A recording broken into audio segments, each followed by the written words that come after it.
Mesdames et messieurs, bonsoir à la une de cette édition du 19h. Le comité de suivi de réalisation du Fonds minier de développement de Falangoutou dresse le bilan de ses activités de l'année 2019.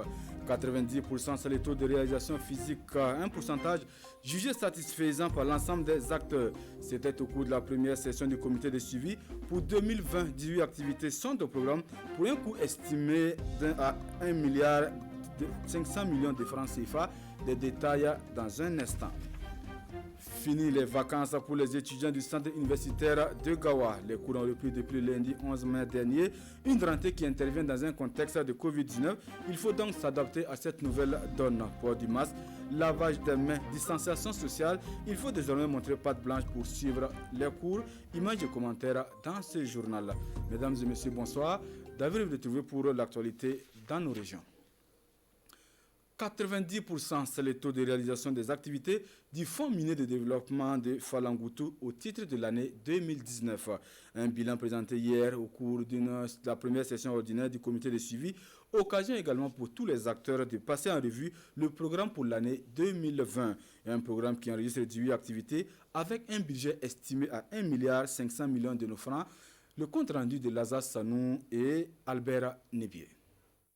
Ces membres statutaires passent au peigne fin les activités financées et réalisées en 2019 par le Fonds minier de développement local au profit de la commune de Falangoutou. Le comité de suivi des réalisations prend également connaissance des activités à mener en 2020.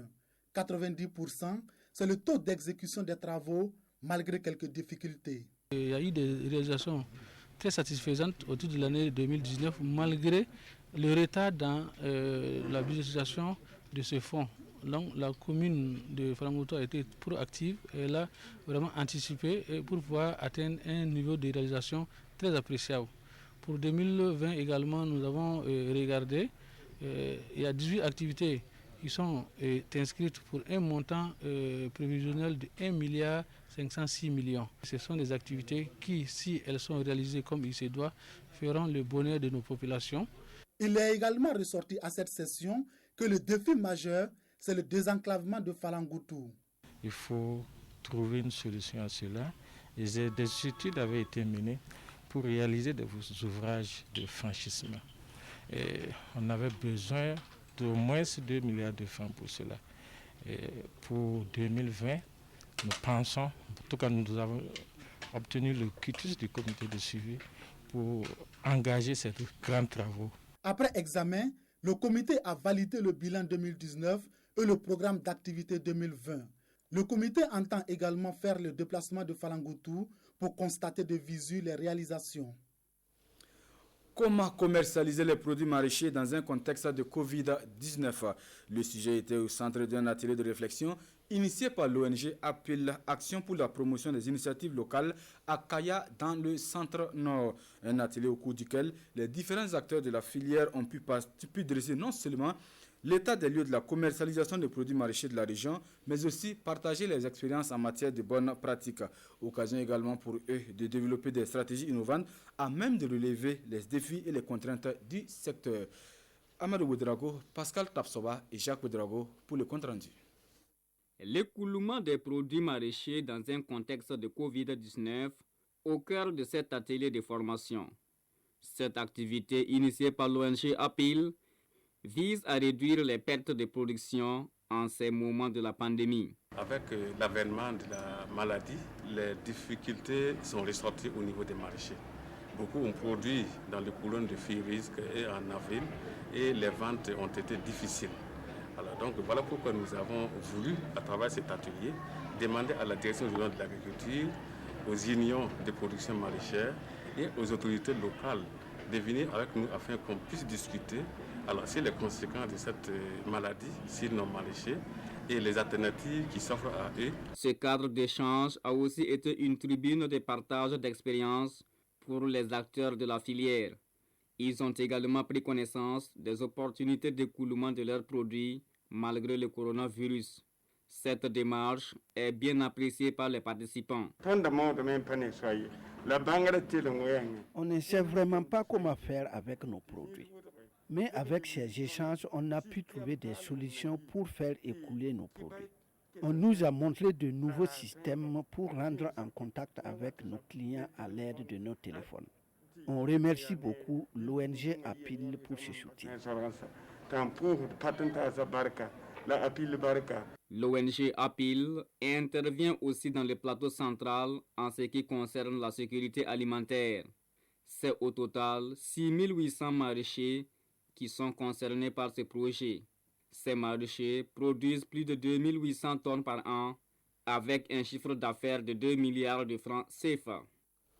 De Kaya Cap à présent à Gawa, le projet d'appui à la promotion des filières agricoles PAPFA lui tient de son côté un atelier d'information et de sensibilisation des acteurs du monde agricole de la région du Sud-Ouest.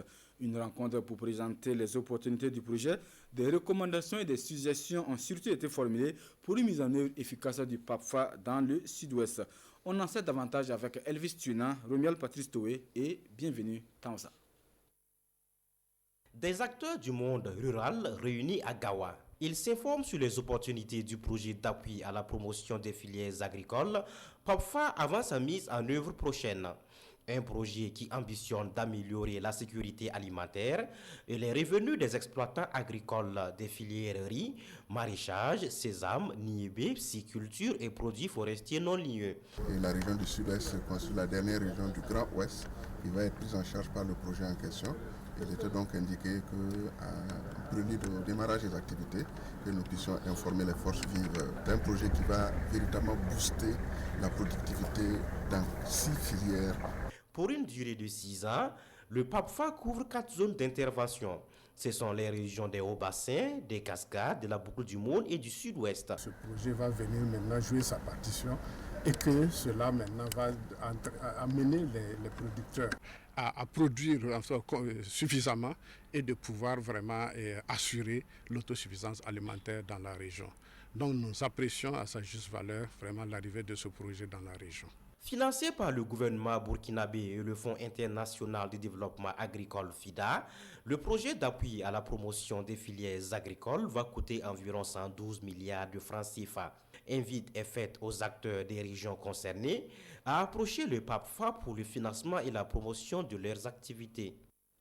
Dans un tout autre registre de l'actualité, la coalition des associations et syndicats de commerçants et artisans du Burkina Faso, CASCABF, veut plus de soutien et de mesures d'accompagnement pour le secteur informel durement éprouvé par la crise sanitaire du Covid-19.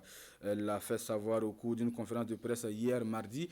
La CASCABF dit prôner la solidarité et le patriotisme pour un commerce uni et équitable. On en sait davantage avec Sekou Zango et Bernard Kombelem. C'est une conférence de presse d'interpellation de l'autorité sur la situation des commerçants et des artisans du Burkina, selon la coalition des associations des commerçants et artisans du Burkina Faso, CASCABF. Née dans le contexte de la crise sanitaire, notamment du Covid-19, la CASCABF milite pour une relance économique et pour la transparence dans la gestion des soutiens au secteur informel. La CASCABF vise à contribuer à la clarté et à la transparence des différentes décisions et accompagnements au profit des associations et structures organisées pour la relance économique et sociale sur toute l'étendue du territoire burkinabé. Pour les conférenciers, les marchés sont rouverts, mais les difficultés des commerçants et des artisans restent intactes. C'est pourquoi Sosten Ouedraogo et ses camarades interpellent le ministre en charge du commerce à faire siennes les préoccupations des acteurs de l'économie nationale. Les commerçants sont en faillite actuellement parce que nous avons des militants qui avaient au moins 200 000, 300 000 francs pour se débrouiller. Actuellement, avec la réouverture des marchés là, la plupart n'ont plus de quelque chose même pour exercer. Deuxièmement, les marchés sont morts. Quand il y a eu la quarantaine, les gens ne quittaient pas en province pour venir. Et si vous rentrez voir, ce sont les commerçants entre eux qui achètent maintenant. La coalition des associations des commerçants et artisans du Burkina Faso, CASCABF, dit disposer d'un plan de relance économique pour accompagner le gouvernement. Elle invite par ailleurs tous les commerçants et les artisans au strict respect des mesures sanitaires édictées par les autorités burkinabées afin de rompre la chaîne de transmission communautaire du coronavirus. Dans le domaine de l'éducation, l'Institut des sciences et techniques de l'information et de la communication, au rythme du Covid-19, les cours ont repris depuis lundi dernier une rentrée administrative en attendant le 18 mai pour la rentrée pédagogique. Désormais, l'accès à l'ISTIC est conditionné par le lavage des mains, la distanciation sociale et surtout le port obligatoire du masque. Ismaël Diloma Sirima. Les cours ont repris à l'Institut des sciences et techniques de l'information et de la communication pour 3 classes. Mais avant d'accéder à ce temple du savoir, il faut observer les mesures barrières contre le Covid. Dès la porte, un agent s'assure que votre température corporelle répond à la norme. Vous êtes ensuite dirigé vers les dispositifs de lavage des mains. Et pour ceux qui n'ont pas de masque, la direction de l'ISTIC leur donne un systématiquement. Et dans les salles de classe, les mesures sont prises pour respecter les règles de distanciation. Nous avons mis en place aussi ce qu'on appelle des salles interconnectées. Là, c'est pour accueillir les grands effectifs. Vous avez vu un groupe de 28 étudiants que nous avons répartis en 14-14. Chacun est dans une des salles et par écran interposé, ils arrivent à se parler, à communiquer, à échanger. Au-delà de ça, nous envisageons, pourquoi pas, réaliser des plateformes qui pourront accueillir certains cours en ligne. Au sujet de l'impact de l'arrêt des cours sur la qualité de la formation, il n'y a rien d'inquiétant selon le directeur général de l'ISTIC. Pour les premières années, généralement, les vacances, nous allons jusqu'à juillet. Donc si nous reprenons au mois, à partir du 18 mai, les modules qui restent, nous pensons qu'au mois de juillet-août, au plus tard, en tout cas, nous pensons pouvoir finir les modules. Et si cela ne suffisait pas, les premiers responsables de l'ISTIC n'excluent pas l'éventualité de grignoter du temps dans les vacances afin d'achever l'essentiel des programmes. Les cours ont également repris depuis ce 11 mai au centre universitaire de Gawa.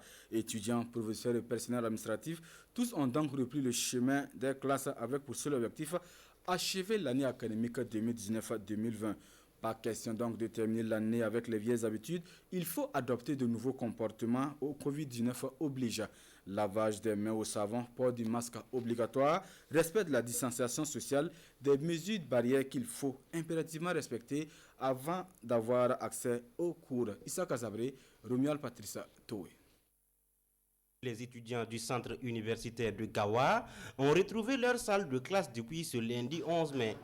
Les cours ont repris de plus belle pour les étudiants en année de licence, impatients d'empocher leur diplôme universitaire.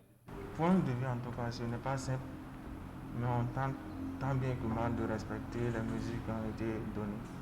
Oui, c'est vraiment un plaisir pour nous de pouvoir reprendre parce que nous tenons vraiment à terminer en 2020. Voilà, boucler la licence dans les 3 ans prévus. Rester à la maison, c'est pas facile, c'est très ennuyant même. Et surtout quand on est presque à la fin, on va vouloir terminer notre 3e année et finir la licence. Lavage de mains, port obligatoire de masque, distanciation physique. Voilà les quelques mesures mises en place par les responsables de ces centres universitaires pour une reprise effective et sereine des activités pédagogiques. Nous avons essayé donc de reprendre avec les moyens de bord. Et ces moyens de bord, bien sûr, c'est les dispositifs de lave-mains, c'est les masques qui ont pu être approvisionnés le dimanche pour nous permettre donc de démarrer effectivement les cours donc, hier lundi.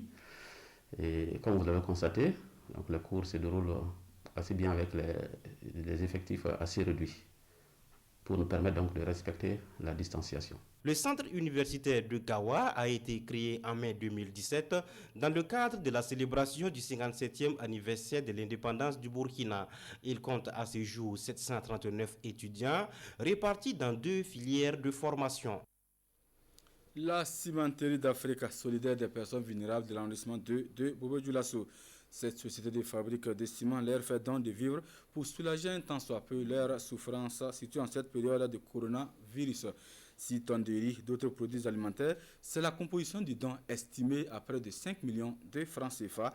Lamine Karantao, Widja Rukia Sanou. En l'absence des bénéficiaires directs, c'est le maire de l'arrondissement 2 qui reçoit symboliquement ce sac de riz.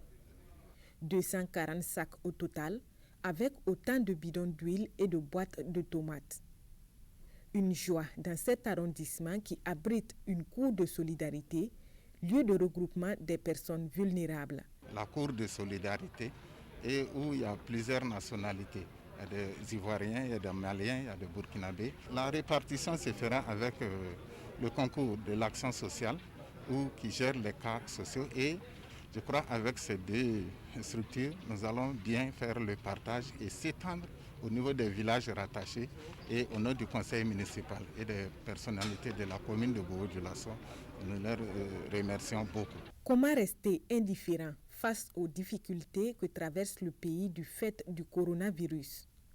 Pour les responsables de CIMAF, ce geste est une matérialisation de leur responsabilité sociale en tant qu'entreprise. Notre action sociétale de solidarité a commencé déjà depuis le mois d'avril et le geste que nous venons de faire ce matin viendra soulager un temps ça peu le quotidien de certaines familles qui sont dans l'extrême besoin. 5 millions de francs CFA, c'est la valeur de ce lot de vivres. L'entreprise qui n'est pas à son premier geste rassure, ce ne sera pas le dernier. Point final donc pour cette édition du 19h sur la télévision de Burkina. Merci de l'avoir suivi. L'information revient à 20h avec Nathalie Kaoré. Bonne suite à deux programmes.